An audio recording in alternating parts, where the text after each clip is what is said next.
శ్రీకృష్ణ పరంధామ ప్రయాణం మరియు రాముడి వనవాసం, ఉగాది వెనుక అసలైన కథ. మనకు కొత్త సంవత్సరం అంటే జనవరి 1వ తేదీ గుర్తొస్తుంది. కానీ మన హిందూ సాంప్రదాయం ప్రకారం నిజమైన నూతన సంవత్సరం ఉగాది.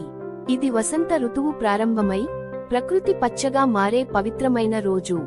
ఇది యుగాది అంటే యుగానికి ఆది. పురాణ గాథల ప్రకారం ఈ రోజున బ్రహ్మదేవుడు సృష్టిని ప్రారంభించాడని చెబుతారు. అందుకే దీనిని సృష్టి ఆరంభ దినం అని కూడా పిలుస్తారు.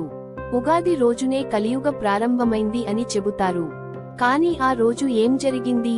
ఇదే రోజు భూమి మీద ఉన్న శ్రీకృష్ణుడు తన లీలను ముగించి పరమధామ ప్రయాణం చేశారు.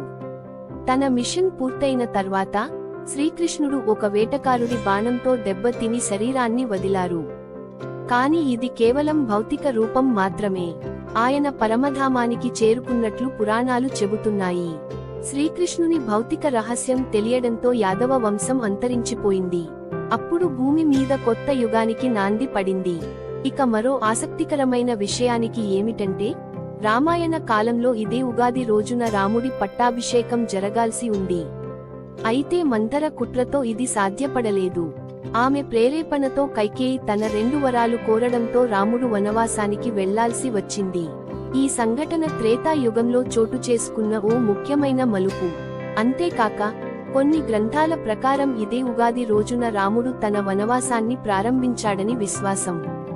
అనేక మంది అయోధ్య ప్రజలు తమ రాజును వదిలి పెట్టలేక వనంలో అతనితో పాటు రావడానికి సిద్ధమయ్యారు. కానీ రాముడు వారిని బంధువుల పట్ల కర్తవ్యం గుర్తు చేస్తూ తిరిగి పంపించాడు. ఆ విధంగా ఈ రోజు రాముడి జీవితంలో ఒక మలుపును తీసుకువచ్చిన రోజు. శ్రీకృష్ణుడు భూమిని విడిచిన రోజు, రాముడి కొత్త ప్రయాణం మొదలైన రోజు, కలియుగ ఆరంభం, ఇవన్నీ ఈ పండుగకు మరింత ప్రాముఖ్యతను తీసుకువస్తాయి. ఈ ఉగాది మనం కూడా కొత్త ఆరంభాలకు సిద్ధమవ్వాలి. ఉగాది ప్రత్యేకత ఏమిటంటే, ఇది ప్రకృతిలో విశేష మార్పుల్ని సూచించే రోజు. ఈ కాలంలో పచ్చని చెట్లు కొత్త ఆకులు తీసుకుని, మామిడి చెట్లు పూత పూసి, ప్రకృతి అందంగా మారుతుంది. కొత్త సంవత్సరానికి ఇది ఒక శుభారంభం. ఉగాది పచ్చడిలోని 6 రుచుల వెనుక గొప్ప అర్థం ఉంది. తీపి, బెల్లం ఆనందం, పులుపు, మామిడి ఆశ్చర్యం, కారం, మిరపకాయ కోపం, చేదు, వేపపువ్వు బాధలు, వగరు భయం, ఉప్పు జీవితం యొక్క సమతుల్యత. ఈ 6 రుచులు మన జీవితంలో అన్ని అనుభవాలను సూచిస్తాయి. ఉగాది రోజున హిందూ సంప్రదాయంలో పంచాంగ శ్రవణం ప్రత్యేకం. ఆ సంవత్సరానికి సంబంధించిన శుభం, అశుభం, గ్రహబలం, రాశి ఫలితాలు తెలుసుకునే వేళ ఇది.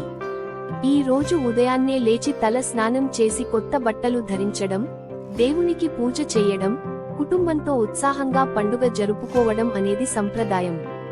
ఉగాది అనేది కొత్త ప్రారంభం. ఇది మన జీవితంలోని అనేక మార్పులను అంగీకరించడానికి ఒక గొప్ప సందేశం. ఈ ఉగాది మనకు శుభఫలితాలు, సంతోషాన్ని, ఆరోగ్యాన్ని తీసుకురావాలి. మీకు మీ కుటుంబానికి ఉగాది పండుగ శుభాకాంక్షలు. మరిన్ని ఆసక్తికరమైన విషయాల కోసం వెంటనే మా ఛానల్ను సబ్స్క్రైబ్ చేసుకోండి.